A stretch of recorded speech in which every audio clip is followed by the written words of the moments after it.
In today's video, we're going to be talking about decision making and club selection, particularly with wedges, because I see a lot of my students, a lot of clients, a lot of golfers in general make these mistakes. And to be fair, I probably make them myself now and again. But welcome down to this fantastic looking par 3. It's 115 yards into a slight breeze today, but we're not going to bother with the breeze today. We're talking about the distance. So 115 yards for me personally is a perfect 54 degree. But that's me knowing that if I hit it absolutely full out, it's 115 yards.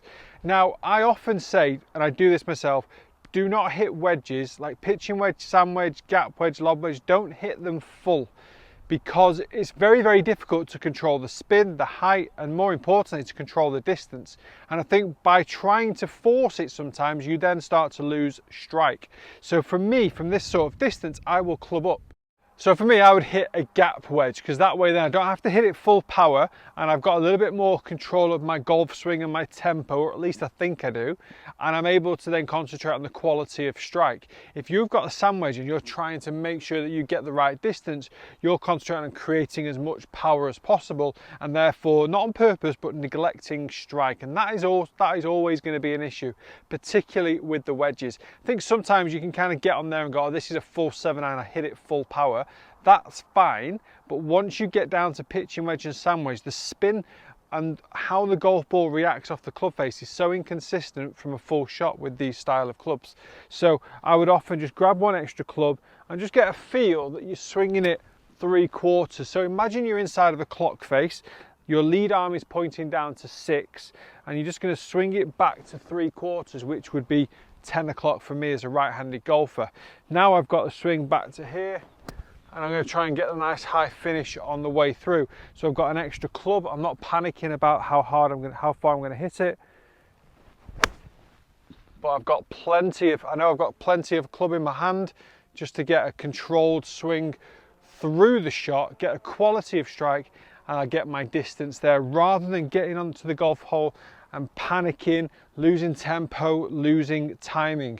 Key fundamentals for clubbing up and hitting a slightly softer shot are different to how you would try and hit a full shot. So let's say, for argument's sake, 7-iron, you have your stance kind of shoulder width apart, ball position in the center.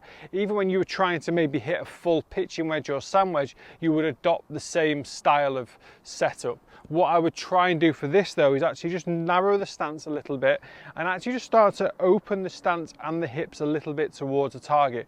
What that's doing with the shorter backswing, it's giving you a little bit more time and more of a head start to get your lower body through the shot. So if I only swing it back to here, I've got a little bit less time to clear my hips because the swing is shorter. So if I give myself, I'm talking a 5-degree head start at setup. So if this is neutral, I would just literally just point my belly button to the left of the golf ball as a right-handed golfer. Now I'm ever so slightly open. I'm going to get my weight a little bit more favouring into my left side, so a little bit 60-40 to the left side. And as I get up to the top of the backswing, I'm going to make sure the weight stays there. One of the things you don't want to do with this trail hip is allow it to push to the side. You want the hip to work more round towards the target. So you still want to make sure you're rotating. And that's one of the key things. When you are hitting an extra club for a shorter shot, still make sure you're introducing the same swing mechanics as what you would normally do. So still make sure that as you're swinging up to the top, you've got that rotation, so then you can rotate through the shot with power. That way then, oh that's nice, that way then you can just get some really nice ball striking and you've got a lot more control of the golf swing. And then suddenly, for this sort of distance, it just seems a lot less stressful. These sort of shots you just think could be and should be so easy. And really from this distance, you would like to think you're going to hit the green no matter what level of golf you are. Even as a 20 handicapper, you're looking at 120 yard par 3 and thinking I should hit the green. Doesn't mean you will, it's a difficult shot still. So just think about the club selection, take the pressure off the strike and just get yourself into a position there, hit, and there. Just get your swing mechanics as sound as possible, okay? Get the swing mechanics feeling as good as possible so you've got the best opportunity to hit a nice strike, particularly on a hole like this where you think this is a bit of a gift because it's not a long hole. But you could maybe adopt this with other shots as well. As a secondary quick tip before I finish, if you're playing into the wind, you've got 8-iron distance, adopt this exact style and setup, grab your 7-iron or your 6-iron depending on how windy it is, and use the exact same technique to take the spin off the ball, hit the ball a bit lower and pierce it through the wind. So there's a little added extra for you as well. But guys, thanks very much for watching. Please do hit the subscribe button, check out the library for the rest of the videos in the golf tips section, and I'll see you again very soon.